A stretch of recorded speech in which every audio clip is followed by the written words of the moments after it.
Hello everyone, welcome to Apti Plus Academy for Civil Services. It's a video on daily news and editorial analysis, which I'll be covering from the Hindu and Indian Express. The most important news and editorial of the day that are relevant for the preparation of civil services examination will be discussed in this session. Let's get started with the news topic list. Today is 2nd of February. The first important news, that is government new policy on UPI for NRI. This is from the text and context page of the Hindu. Second, Pradhan Mantri PVTG mission. Third, Finance Minister proposed amendment to banking laws. Second last, Center moves National Digital Library to promote reading. And the last is an editorial, a budget without a vision for agriculture. Apart from the news and editorial discussion, at the end of this video, there will be MCQ based questions. These questions will be based on current affairs that will help you for the upcoming prelims examination. So without any further delay, let's get started. And before I begin the session, those of you who are new to our channel, do not forget to subscribe Apti Plus Academy for Civil Services on YouTube. If you like this video, if you find this video informative and helpful, do not forget to press a like button. So starting the session with the first news, that is government policies, new policy on UPI for NRIs, something important for General Studies paper 3 under the subtopic of General Studies, that is Indian economy and issues related to planning, mobilization, resource growth and development. So recently, the National Payment Corporation of India, NPCI, this is an umbrella body in India which take care for entire payment and settlement. It's a very powerful body. It's a nodal body in India that take care for the entire payment system in our country. So recently, the NPCI has paved the way for international phone numbers to be able to transact through the UPI. So now NRI numbers will be able to process with the UPI transaction in the country. The Union Cabinet has approved an incentive scheme for the promotions of RuPay debit card and low value of Veem UPI transaction from person to merchant in the financial year 2022 and 23. For this particular scheme, the government has a total outlay of 2600 crore rupees. And NPCI has paved the way for the national phone number that will be able to transact through the UPI payment. Now, what about the international numbers? So any individual who is a non-resident, having a non-resident account, and such as non-resident external account, also known as NRIs, and non-resident ordinary account having international number will be allowed to process with the UPI payment system. And this will help lot many people who are basically residing abroad, and government has taken some intention then how this is going to help. The NPCI has allowed the UPI transactions from the NRO and NRE account that is linked to the Indian bank back in October 2018. So this is something not new that government has incepted at this point of time. Some development were already taking place way back in 2018. Now in terms of NRE account, those used for the non-resident for the transfer earning, a foreign soil of Indian whose NRO account will be used to manage the income that is earned in India by a non-resident. Now these income should be used and kept as rent, interest, pensions and among other things. At present, the user from specifically 10 countries were able to avail these facilities. This country include Singapore, Australia, Canada, Hong Kong, Oman, Qatar, United States, Saudi Arabia, United Arab of Emirates and United Kingdom. So these are the countries. Again, specifically you can use this as an example purpose in the mains paper. Now discussion on MDR. I think merchant discount rate, most of you must be familiar of this topic. UPSC has asked a direct question on MDR as well in prelims examination. So MDR in the charge to be recovered by acquirer from the final recipient of the payment, that is the merchant. And it is collected to acquire to compensate the varied service provider and intermediaries in the payment system. Now presently, अगर बात करें MDR की, There's no MDR charge that is levied on rupee-based debit card and UPI transaction. Why? Because Government of India is promoting the rupee debit card to a larger extent, and even you will get cashback if you make any transaction on the government merchant accounts.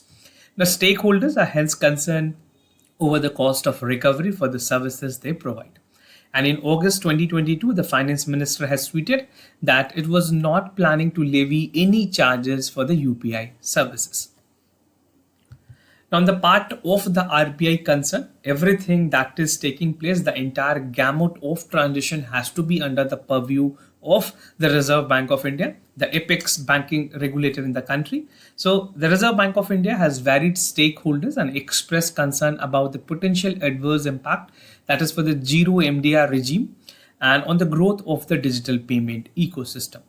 Talking about the NPCI, the National Payment Corporation of India, they have requested for the incentivizations of the BHIM UPI and RuPay debit card transitions to create a cost-effective value proportions ecosystem stakeholders that will increase the merchant acceptance footprint and even the faster migration from cash payment to digital payment.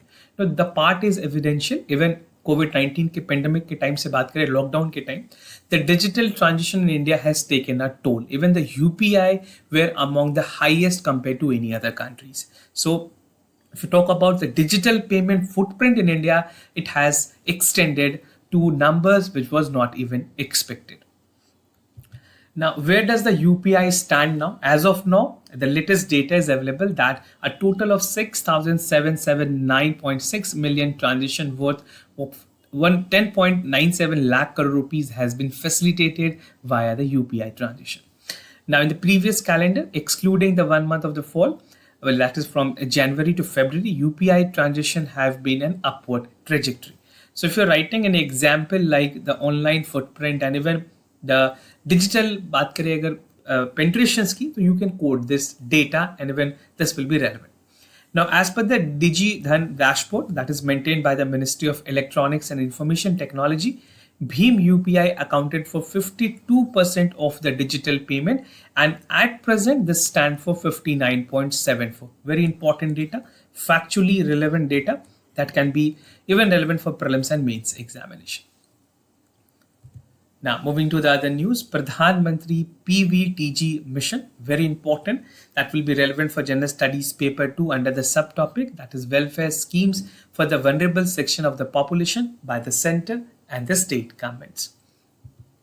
So recently, the Union Finance Minister has announced a mission which particularly known as welfare schemes for the particularly vulnerable tribal group, PVTG, in 2023 and 24 in the Union budget.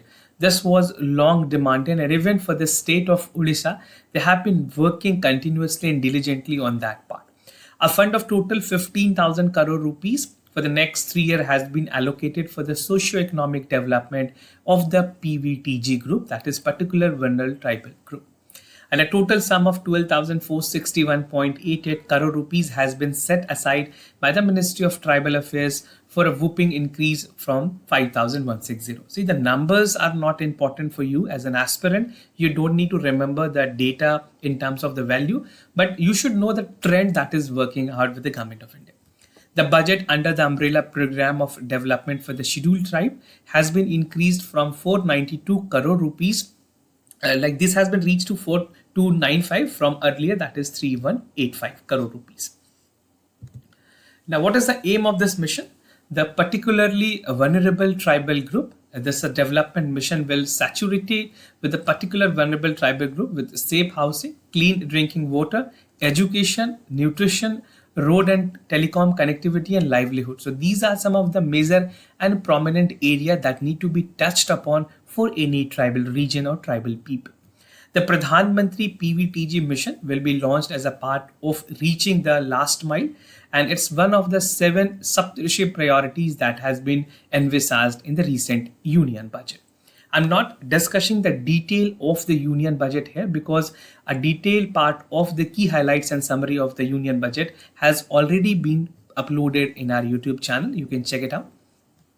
Now, there are 75 PVTGs group in India that will be benefited from the scheme.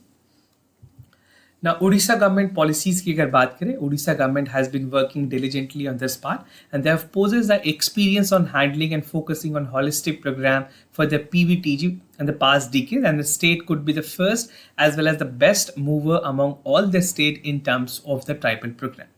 जो total 75 PVTG groups हैं उसमें 13 groups is directly residing in Orissa and more than 4 decades Odisha has been implementing a micro project to address the basic needs and behavioral change of the particular vulnerable tribal group in the state.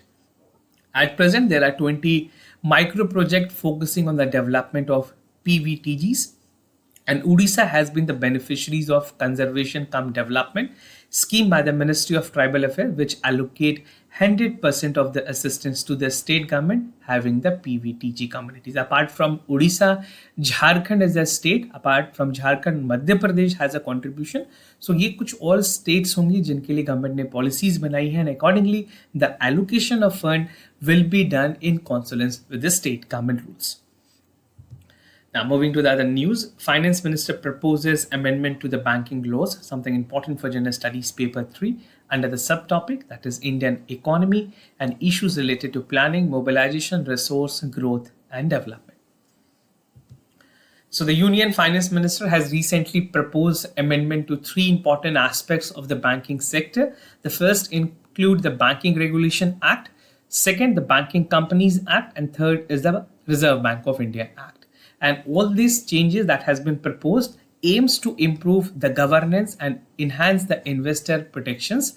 That is what the main aim behind the changes that has been proposed by the Union Finance Ministry. Now, review of existing regulation की बात की गई है. Further, to reduce the cost of compliances, the finance sector's regulator will carry out a comprehensive review of existing regulations and consider the suggestions for public and regulated entities. The budget will re-emphasize on government commitment to deploy the technology of augment, and even it will augment the financial sector to a larger extent. The focus on the deployment of DigiLocker and the development of the National Financial Information Registry will not only serve as a central repository, but ये help करेगी financially and financially informations में to promote the financial inclusion, but also promote for ease of doing business. So this is a kind of a comprehensive part of the development that Government of India with this regulation part is coming in the financial sectors. Now, empowering SEBI, in the yesterday's Union budget speech, the finance minister has categorically said that to build an effective functionaries and professionals of securities market, the SEBI, that is Security and Exchange Board of India, will empower to develop, regulate, maintain, and enforce norms, and even call for a standard for education by the National Institute of Security Market, and to recognize the award of degrees, diplomas, and certificates. So those of you who are looking forward for any kind of security market related courses, they can directly reach out to the National Institute of Security Markets. Now, the other news, Center moves National Digital Library to promote reading, something important for General Studies Paper 2 under the subtopic that is issues related to development and management of education and human resources. So in the recent Union Budget 2023 and 24, the Center has announced setup of the National Digital Library for Children and Adolescents. This will be set up for facilitating the availability of quality book across geographies, language, genders, levels, and different agnostic accessibility that will be there for both the children's and adolescents age group. Now, what is the rationale and aim behind such scheme? The setting up of the National Digital Library is a great policy measures to make learning resources available in various subjects that will specifically focus on the part of the development for children and adolescents on the consolidated digital platform. And state government specifically will be encouraged for physical libraries to be set up at panchayat level, at the ward level, and even provide infrastructure accessibility at National Digital Library resources. So what Government of India is trying to promote via state level, that they should work up with a bottom up approach, जहाँ पे पंचायत और village level पे भी library open करने की बात कही गई. The aim is to build a culture of reading and to make pandemic time like जो losses हुई है pandemic के time because of the lockdown, and the part of the things will be also taken care by the National Book Trust, the Child Book Trust, and other sources that will be encouraged to provide and replenish the non-curricular titles that for regional languages and English to have this physical libraries. Now, collaborations with NGO, non-governmental organization, will be also collaborating on their part, and they will also come up to ensure that the literacy as a part of their initiative should be promoted. And to inculcate the financial literacy, the financial sector's regulator and organization will be encouraged to provide an age-appropriate reading materials in these libraries. And the proposal has been welcomed by various stakeholders in the educational sectors. Now, बात करें अगर annual status for education report की, I already had made a discussion on this regard, where this report by an NGO called Pratham was released, and the report has highlighted that the children basic literacy has taken a big hit following the closure of the school during the COVID-19, and with their reading ability as compared to numeracy skill is worsening and falling to the pre-2012 level, right? So this is the time that we need to nurture our adolescents, our children. The gap which was widened during the COVID-19 pandemic school closure can now be overtaken by an online education that will definitely help to the larger extent of the society. Now, moving to the editorial of the day, a budget without a vision for agriculture, something important for general studies, paper 3 under the subtopic of general studies, that is issues related to direct and indirect farm subsidies, minimum support price, and public distribution systems. So under this editorial, first talking about the theme is about the agriculture budgets and the challenges, and even for the low allocation, a specific highlight on the agriculture part has been there by the writer in this editorial. Under the issues, I'll be making you understand the different aspects that include the different aspect of agriculture sectors, things to keep in mind, disappointing allocations, capital expenditure, important schemes with regards to agriculture sectors, and the way forward. So globally, there have been a twin crisis in agriculture. First in terms of food and second in terms of fertilizer. And both of this has the recoupling effect because of the ongoing war that is going between Russia and Ukraine. Why Ukraine and Russia? Because most of the oil, palm oils and other oil we import. In terms of fertilizer also, India import a substantial amount of fertilizer from Ukraine and Russia. So because of the global crisis that was aiding the part of the twin crisis, the part of food and agriculture fertilizers were evident on the part of the agriculture crisis. Now on the other hand, these fear to fall on the global productions and the availability of food. And even we have seen the higher rise on the food price, which has ultimately led to the inflation in our country. And subsequent to that, RBI has to take some measures where they have increased the basic points with some 2 to 5 points. The rise in the food inflations has been an area for serious concern by the Government of India and the Reserve Bank of India. Now, the other global fertilizer price has seen about 200% over the past few years. Consequently, the price of fertilizers and other farm chemicals has shot up, which is definitely creating problem for farmers. They're not able to afford that. And if affording also, they're not getting the final value of the product as they have desired. Different aspect of agriculture sectors की अगर बात करें, official data ये हमें बताती है that real income from the cultivation has followed in absolute terms after 2015, and between 2021 and 23 the annual growth rate of agriculture sectors and elite sector has been stagnant to 3 to 3.5%. So this is again a serious cause for concern that the growth of the agriculture in annual terms is very low, it's minimal. The agriculture export has risen, but the impact has been insignificant outside the handful of commodities. बहुत limited commodities हैं जिनके demand global market में India की तरफ से है. Domestically, the union government has unveiled a task for explaining why it failed and doubled the real income for farm between 2015 and 2022. Now, things to keep in mind, the objective of the budget could be formulated as twofold. First, it must have protected farmers and consumers from the food and fertilizer crisis. And two, it must take into step to raise the net income for the cultivations part. Now, disappointing allocations की बात की गई है. It was widely accepted that the food and fertilizer subsidies would be retained and increased.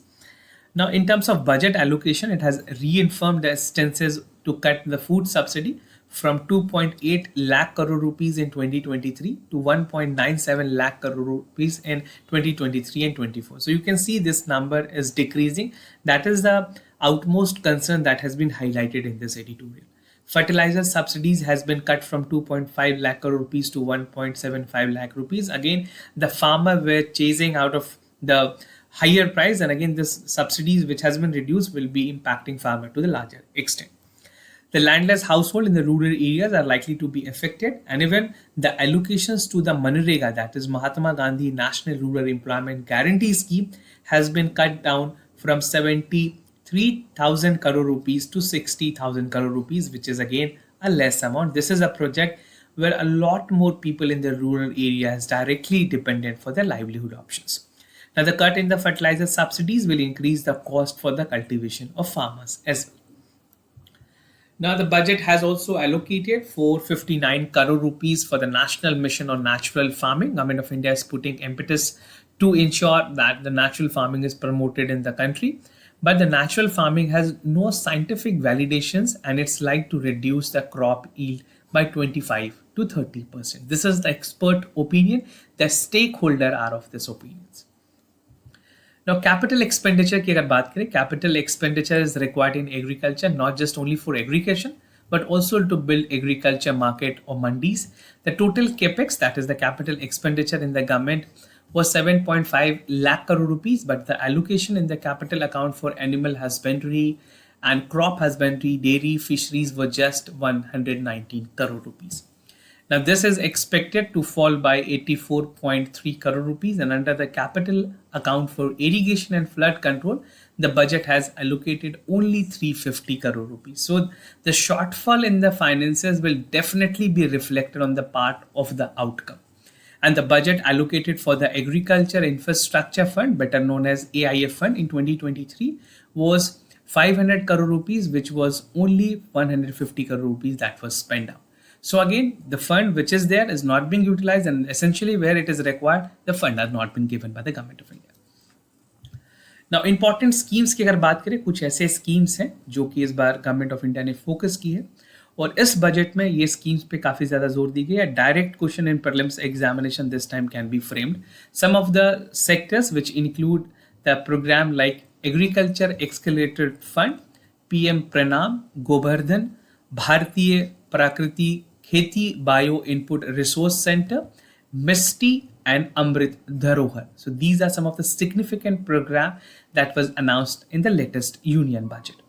And there was much time to spend in the speech on millets because the International Year for Millet was declared for 2023 on the efforts that was made by India, and US has given the status that 2023 will be International Year for Millet, and Government of India and even country like India has a huge productions of millet, but we need to channelize it and actually use it to a right directions, right? So accept allocations rather than upgrading the Center for Excellence in Hyderabad. Way forward की अगर बात करें, in the summary context, the finance minister made a series of other announcements on agriculture part in a speech, but the allocation for this scheme or the component is not listed in the union budget document. Especially there are fragmented allocations that is thinly spread across the diverse department with only indirect or marginal impact on the sectors. Now yet there are another allocations that was targeted investment of 6,000 crore rupees under the Pradhan Mantri Matsya Sampada Yojana, but the actual increase in the allocation of the budget paper is only 121 crore rupees. The budget failed to address the pressing problem of Indian agriculture. So if you're writing in mains paper, you have to be neutral in what you are writing, but at the same time, you have to highlight the challenges that is posed and essentially what the farmer were actually desiring from this budget. Was the budget meeting the expectation of the farmer? You have to also highlight the problems that is there. So this is how comprehensively you can have the analysis part on the mains paper. Moving to the MCQ questions of the day, before I proceed, just to tell you the answers of yesterday questions. For yesterday questions, the first option for question number 1 is A, and for second question, the correct option is A. Today's MCQ for practice. First is regard to World Sustainable Development Summit. It's an annual flagship summit organized by Greenpeace. The theme for 2021 summit was redefining our common future, safe, secure, and environment for all. Second question of the day, that is Shaksham, Shramik Shakti Manch. It's a dynamic portal for job mapping, skilling Shramik and MSME and other industries across the sector. The portal uses algorithm, artificial intelligence, and provide analysis on the skill training program for the Shramik. So these are the questions. We have other platform where you can practice a lot more other questions. Do check it out. Practicing a lot more question will help you to build the concept and even to get the clarity about the specific topic. This was all about for the daily news and editorial analysis, followed by the MCQ questions. If you have any other concern, you can reach out to us. We'll be more than happy to assist you. For time being, I'm signing off. Thank you so much for watching this video.